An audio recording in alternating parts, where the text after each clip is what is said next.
Welcome to Panelism, the podcast where we talk about the comics and graphic novels worth having on your shelf. I am Taylor Trask. I'm Todd A. And it is another Sunday, Todd. We were just, before we started rolling, we were talking about the harrowing experience I had last night. For those of you who don't live in a colder climate or a higher elevated climate, one of the things we have to worry about here in Colorado is icy, very icy streets and sidewalks. And I'll spare you the details, but you listeners at home, just understand to walk up a hill that is covered in ice. You know, there's a street and a sidewalk, but it's all covered in ice in your Chuck Taylors is not a good idea. So, you know, at some point you got to sacrifice the hipster aesthetic for something a little practical.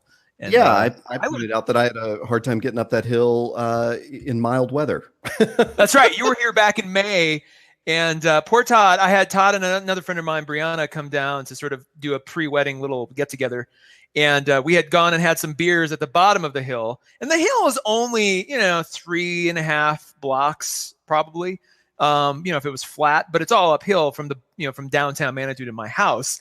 And not only was Todd here from, sea level in the mountains, literally, literal sea level. So that screws with people just out of the gate. Like you get altitude sort of dizziness and just it's a little harder to breathe. But then add 2 to 3 beers on top of that, and that was harrowing as well. So I remember stopping halfway up, but not having the breath to tell you both that I was stopping. I was like, "Hi, guys."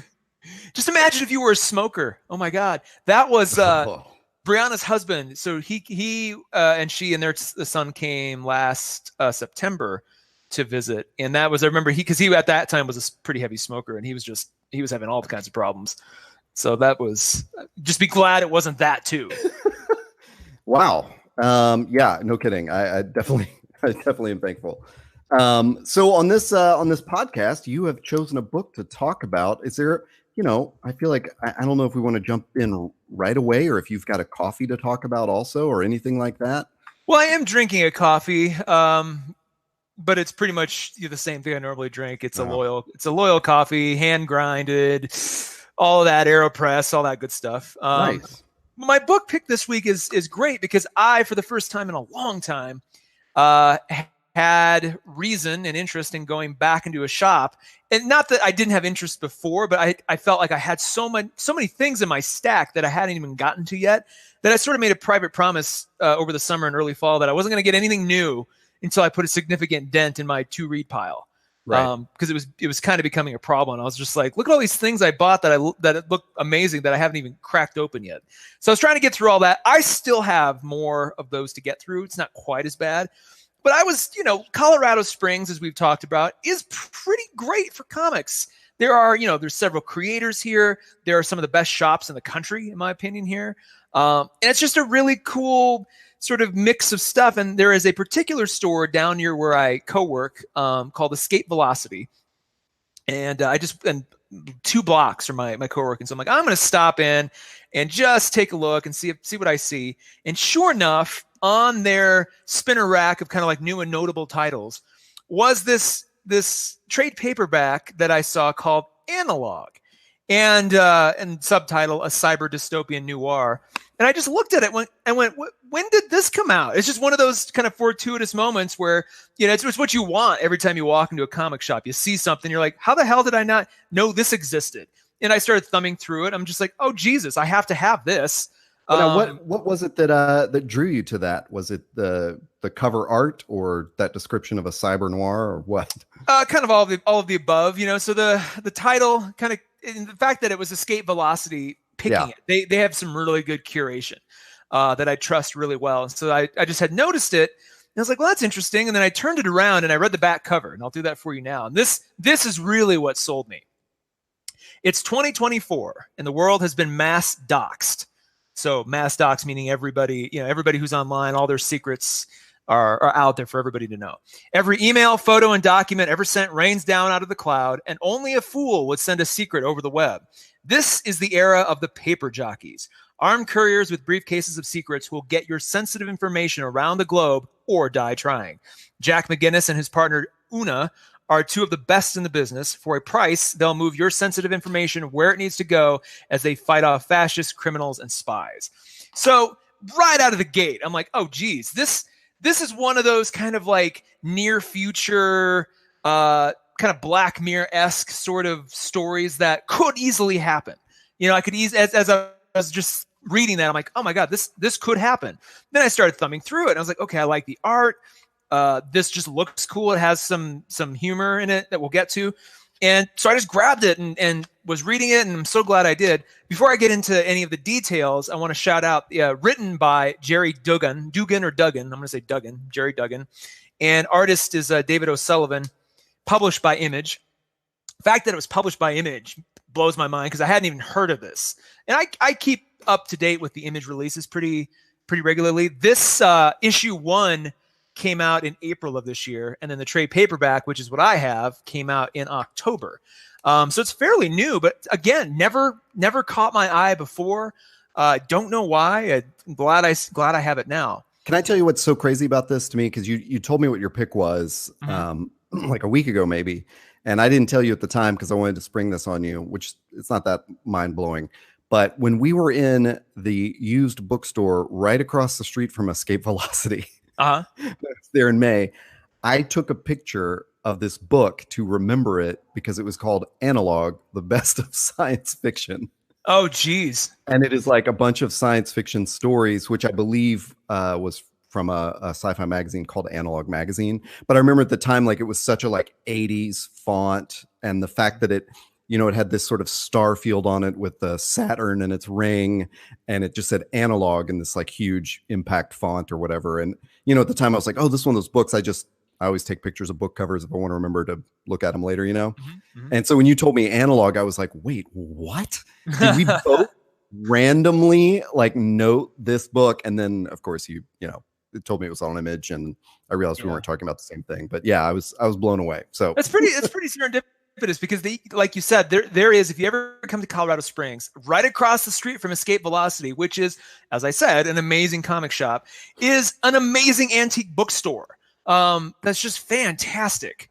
So it's like you got this street that has like, all these cool things on it. And the more I'm here, the more I've lived here in the Springs area, the more I'm just sort of falling in love with all the little neat kind of niche-y shops and just attention and interest in art. And there's, Colorado Springs has gotten traditionally sort of a negative impression with all the military and sort of fundamentalist Christians and stuff down here. But that is quickly changing. And I learned recently, sorry to tangent, that Colorado Springs in the early founding of the city was an arts town. It was meant to be a resort arts sort of community. And I like that they're slowly but surely heading back to that. Like, that's really cool to see. So this is just a cool thing. So one of the neat things about this book, story-wise, I'll start with that, is they set it up. They kind of follow the mechanics and flow of a really great TV show, as most of the Image comics I love do.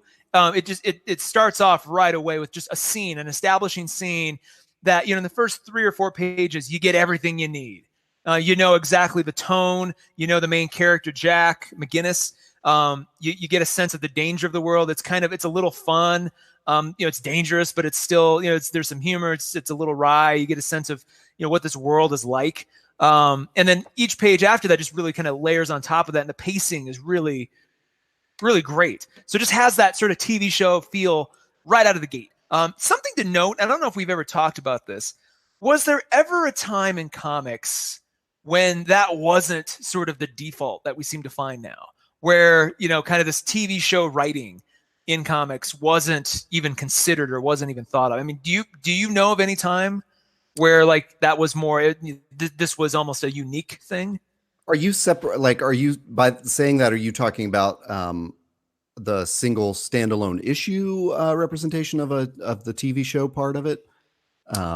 Kind of. So, but just the way that comics are written today, even the way they're drawn, like some of the, like we've talked about many times, a lot of the panels just look like storyboards, right? And this is no exception. I'll get more into the art in a second, but as I was reading it, I'm like, man, was there a time when comics just did not dare to go down that road of trying to incorporate TV style writing or movie style writing, and I was going to say cinematography, but just art, drawing and art and everything. Like, is that? I mean, there's plenty of examples where that doesn't happen. I get that, but it seems like this is sort of the go-to way to write comics in 2018. Right. Yeah.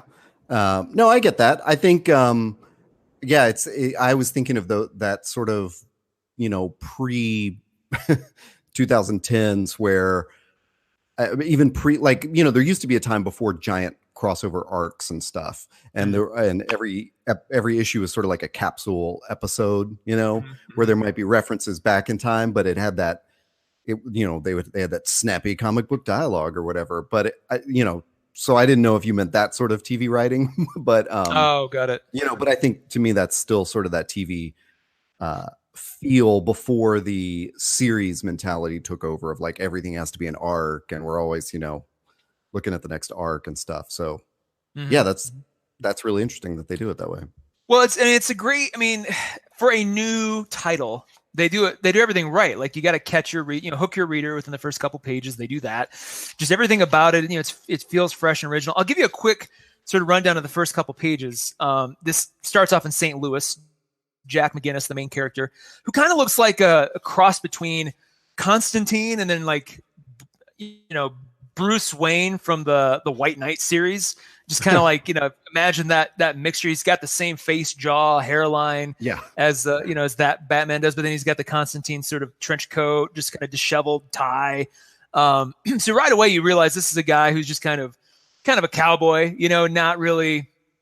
This is not a suave James Bond kind of thing. He's sort of a renegade, sort of a rebel, and he's sitting in the park in a snowy St. Louis evening, and these three guys come up to him, and he's got this briefcase, and they try to threaten him to have the case, and he tells them, like, you don't know what you're doing. This is going to go bad for you. You turn around now. I'm feeling pretty generous tonight. They don't, and immediately they start getting gunned down.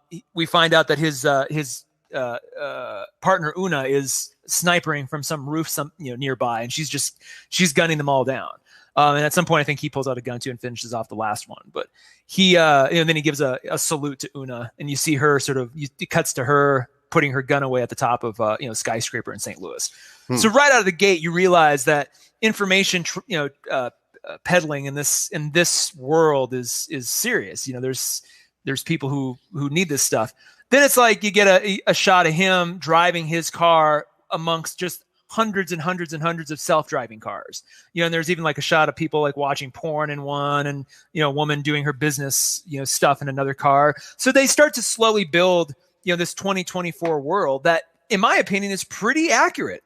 By this time, it's 2018 now. In 6 years, I could easily see all of this being pretty accurate. It's not like Back to the Future 2, right? When you've got a holographic Jaws coming out of the movie theater in 2015. That was a little, I applaud them, but that, I always kind of look back at Back to the Future 2, like, man, so many things they just didn't quite know. So it's close enough in time where, it works. I don't want to spoil too much more, because from that point on, Jack is, he makes his delivery. He never opens the case. It's one of those old cliches where it's like, he's just doing a job. He's not interested in knowing what these people are trying to pass around. At some point, a rogue, shady government agent with like a little, a tiny little woman running it, approaches him. Like a kind of almost like what's her name? Is it who's the principal from Kindergarten Cop? Yeah. I'm talking about Hunt, something Hunt. The person we always think is Edna Lamode, but it's not. Yes, it looks. I swear to God, she was the Edna Lamode. Anyway, it's kind of like that. So there's this shadowy government agency that kind of comes up to him and tries to co-opt him. So there's one of the side stories is him trying to wrestle against that. You also realize he might have been involved with the entire doxing situation that happened. Like at some point there was an event, and they do a really good job of not giving you too many details about it right out of the gate. But there was an event where everybody's secrets, your emails, everything was just released to the world, and everybody could see everything, and lives were ruined. What you Ashley Madison accounts were exposed. Exactly. But imagine that, but just everywhere with everybody. Even something as innocent as like, a child bitching about their parents and the parents find out, or, like vice versa, just all that kind of stuff. You realize Jack might be involved somehow with how that happened. You get a good couple, again, I don't want to spoil too much. You get a good couple flashbacks where you see Jack talking to sort of a Mark Zuckerberg character, at a party, and you realize, and it's not drawn to look like Mark Zuckerberg, but he's just as big of a douchebag. And you realize that this is probably the guy that sort of put Jack on his path. And now he's this guy. There's a really good couple scenes with his dad. You realize his dad is sort of an interesting character, kind of a loner guy that they find out, maybe he was an agent at some point too. And just overall, just a really cool, fun little detective story. Lot of humor, a lot of tongue-in-cheek stuff, but it's still serious. It kind of reminds me of, how Kick-Ass has, the Kick-Ass movie specifically. It's pretty serious, but it's got a lot of kind of edge and fun, humor, and sort of it doesn't take itself too seriously, kind of like that. The art is especially interesting. As we've talked about many times, I'm pretty picky about art. This is definitely, and I would love to be corrected if this is not the case, but by all accounts, this looks like hand drawn, pencil and paper drawing, and then imposed digitally later. It doesn't have that sort of digital feel that like something like East of West does. I'm actually clean. I'm actually kind of surprised that this appealed to you, because when I look at the cover art, it doesn't immediately jump out as similar to other books that you've liked. At least the cover's not representative of the page by page. It is a little bit, but the way they color the covers is very different. If anything, and I'll use this comparison again, the art is very reminiscent of White Knight. It has sort of that same, like you could easily see the characters in this exist in the White Knight world. Yeah. The way they draw buildings and interiors, the way they draw like night and play with light. And that just for this story, it works really, really well.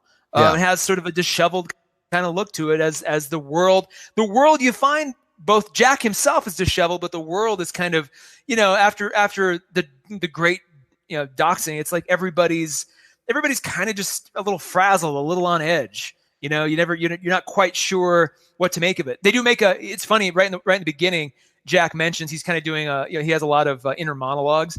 And he's mentioning the fact that like, millennials and Gen Z can't deal with this new world, but Gen Xers can, because they grew up before the internet was really, full steam, and social media and everything. So it wasn't hard for somebody like him, to go back to kind of that pre 2000 world, which I thought was an interesting concept. It's like, it's almost his superpower is being able to exist in this world and not have to feel like his entire life is in shambles because he can't get online. And people, that's an interesting notion, because I really want, it's one of those things where, I guess I'm in Gen X, so maybe I skirt out of that anyway, but I definitely see actually older people than I am less able to get out of technology. Interesting. I like the wonder of it is so amazing, whereas like Gen X and under, maybe we're sort of like, we expect it. I don't know. But I don't know. Anyway, go ahead. Sorry, I didn't mean to derail you. I just no. I like that observation that is in that book. Yeah, but it is interesting, and it's something I think about a lot, actually. Like, I want to sort of I have a couple lingering existential fears, and one of them is a solar flare sort of event that would take out our grid, or most of our electric grid, for even 2 weeks would seem like a lot, but imagine if it was a month or two or a year, where it's like we just sort of lose some of these things we take for granted now. I always wonder, if that were to occur, how quickly could I revert back to my sort of pre-internet life, or pre-phone, pre-mobile phone device life? What would that look like? I think I could. It would be a little jarring at first, but how many other people couldn't? How many kids, under the age of 20 would just not have any idea what to do? Our livelihood depends on it. So like, that's definitely a problem for me. But just like in your day-to-day kind of comings and goings, it's no different than thinking like, what would life be without electricity in general? Like, I mean, somewhere out there, there's an Amish person going, well, we wouldn't notice, it would be fine. So No, just kind of, yeah. And I was joking to a friend this week about if I got a dumb phone, which is one of those things I always think about, like to uh, digital detox even further, actually go get a dumb phone that doesn't have any apps on it. And then I'd be asking it dumbly, like, I need directions to the grocery store 2 streets away from me. Because that's the app I'm like completely dependent on in Southern California. mm-hmm. Tell me how to get to this place. What am I going to do? Go through a map book and look for it? Oh my God. That's true. That is true. I probably use Google Maps more than any other app. Yeah. That is true. And that, and it's one of those things where even when I was in college, like a freshman in college, I remember having a couple, part-time jobs, and one of them required me to travel. And I had to, I used to have to go to mapquest.com and type it in and then print that out and then try to follow along, and you still get lost. And you're just like, I wish I had something that just told me street by street, turn by turn, how to get there. And then, then Garmin came out, or the TomTom, and I was just like, this still isn't it. And then finally Google Maps is like, oh, this is what you'll need. And it's been exactly what I kind of always wanted. So it's kind of, I was already predisposed for some of this technology. Like it was always kind of something I'd hoped for, and now it's here. But just it's a really timely book because it deals with a lot of these issues that, as more people talk about digital detox, as more people talk about the need for, community and real relationships, and not sort of treating the cloud as this be all end all of civilization.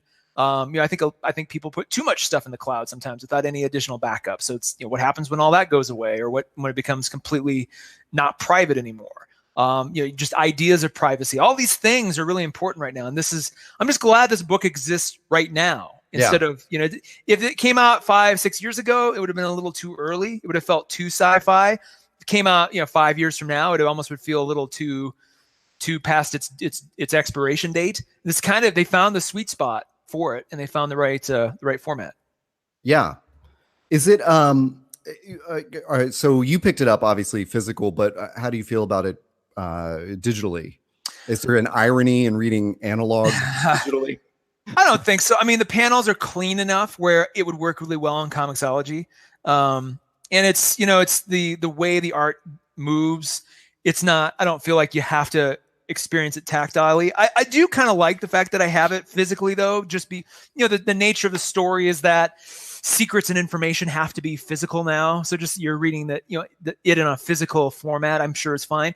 If you just, if you're short on shelf space, or you just want to, you want to buy it a little cheaper or have it faster, I'm sure there's nothing wrong with the Comixology version of it. Now, does the story wrap up in these 5 issues, or is this ongoing? It's definitely, it can be ongoing if it wants to. The last issue 5 came out in August. So they haven't picked up since then, but the main storyline in this definitely wraps up, kind of the central story, but they, I could easily see it's almost, it almost feels more like a movie in that respect, right? You've got your movie length storyline that starts and finishes, but, I can almost see next year, like he's back. Jack McGinnis is back, and it just picks up, at a future date in his timeline. Is there, I know in the back cover it mentions that partner. Is there a lot of human interplay between them? I mean, is there like a, do you get a sort of buddy cop story out of this? A little bit. I don't want to say too much about that because that kind of becomes spoilery. Okay. But there's a little bit. It is mostly him though. Okay. Una, you do meet her. I'm struggling to say too much. Okay. You do meet her, but this is not Lethal Weapon. This is not but safe to say she plays a role in the story and is not just a sort of valet or something like that. Yeah, no, she definitely helps, but she definitely serves to flesh out his character more. She's not like a character in her. She's not like a leading character in her own right. She's definitely a supporting. Yeah, I mean, it's definitely clear from the cover art that like he is on every cover. It's almost that it gives you that lone detective feel, especially with the trench coat. So reading that about the partner, is interesting just to find out like just that's important enough that they put it on the, in their descriptive copy of the book is like, oh, okay. So, it's not just the lone gun kind of thing. Do you Yeah. meet other paper jockeys? I mean, is it known that there's sort of a network of them? I mean, it's known, but do you meet them? Is that again, I don't want to say too much about that. You do get a sense of how deep that world goes. Gotcha. And people who were in the business who aren't anymore. There's a couple of those spy sort of noir cliches where he's got like his friend in the underground that he meets and gets something from, and there's a lot of that too. It's not. I will say this, like they could have followed a couple of different threads, because there are some really interesting things, and they choose to not get too deep down the rabbit hole of the mechanics of the papermen, or whatever they're called, the paper jockeys. Sorry, the main guys. You get a sense. You definitely know more about them, but they don't. This isn't like Men in Black, where it's like, here's the entire world of the paper jockeys, and here's who they answer to, and here's what they do, and here's how you become one. It's not necessarily that. It could have been. You get enough to kind of wet your whistle, but it's not exclusively that. It's more about a focused story that involves Jack in this specific period of time and all the people who want something from him. Gotcha. So that way, it's that could be a noir in any era. They did they did a nice job of kind of taking the story that could have existed in the 80s and the 30s and the whenever, but it's the extra layer of this kind of this conceit of this all things online are no longer safe. Yeah. Well, and also just that, I mean, again, I know it's the trench coat and sort of the blue coloring, but just looking at the cover of the trade paperback makes me think of a Blade Runner kind of world. Almost funny you should say that. Well, I was going to say, if you like Blade Runner, if you like Constantine, if you like 80s movies like Total Recall, and I'll even say if you like any Matthew Vaughn movie, you will like this. Not that it's a one-to-one comparison of any of those things, but it has enough of those elements that like imagine if Blade Runner had some humor and was directed by Matthew Vaughn, you'd be a little closer. Or better yet, if Blade, because there's a Deckard kind of element to him too, but it's almost like Deckard and Constantine had a baby, and that's Jack McGinnis, and then Matthew Vaughn directed the movie. You get a little of that aesthetic too. So there's enough of it. I would not be surprised in the slightest if this doesn't get optioned for a movie and then Matthew Vaughn directs it. It's going to make perfect sense. Huh. There's also, this is going to be a stretch, but I could also see this being a Quentin Tarantino movie. Yeah. Just because it's got some of the same beats and the way he sort of orchestrates his stories as well. Like there's a lot of that too. So that could, if you're into sort of the zany, I don't even want to use the word zany. If you're into kind of just like the very visceral sort of decision consequence kind of nature of a Tarantino film, you'll like this too. That's a good way to put it. The decision consequence. Wow. Yeah. Is there anything we missed in discussing this? I don't think so. So like I said, it's a little tricky because I don't want to give too much away. Yeah. A detective story is always hard to review, right? Because you don't want to trip the wire of saying something that ends up being like an important thing later on. But I feel like if you will love this book if you like any of those things, even if you just like the idea of what would a world be like when, Facebook just puts everybody's secrets out, all things are known. Well, that's just an interesting idea on its. You may not even like detective stories, but if you want to know what that world is, this is a great book to have. And just in general, it's a great, it is something new. We haven't seen, we've seen every noir or detective story, but this is a new twist on it. Yeah. And it's an Image title. So what are you going to, it's always going to be good. There's always that crazy thing about, future stories when they're set so close that, it's not too far away from our own world. Yeah. Couching this in, or, setting this in 2024 is a really interesting choice that draws a pretty hard line on like where we could be in 6 years. Yeah. I mean, they reference, this isn't like some like, other planet. I mean, they reference the 2016 election early on. So you get a grounding of, this is, a timeline based on our existing one that just happens to shift a little bit this way. and you get this. It's not like there's some kind of crazy alien device or something that comes floating from the heavens. It's, you know, you're like, well, that would never happen in 2024. Everything seems pretty, with the exception maybe one thing, everything seems pretty grounded. But by the time you get to that one thing, you don't care. You're just like, oh, well, of course this would exist as well. Yeah. And it serves a story. So it's, you know, it's just fun. Again, it's the math. I'm so glad I brought up the Matthew Vaughn thing, because that is a great lens to think about this. If you like Matthew Vaughn work, and I'm, strangely enough, I'm a little surprised that Mark Millar had nothing to do with this. This also has a lot of Mark Millar sort of DNA in it as well. Not that it's well on Duggan and O'Sullivan for doing their own thing, but I wonder if you talk to them, if they wouldn't say, "Oh no, we were inspired by Mark Millar's work." That wouldn't surprise me at all. Yeah.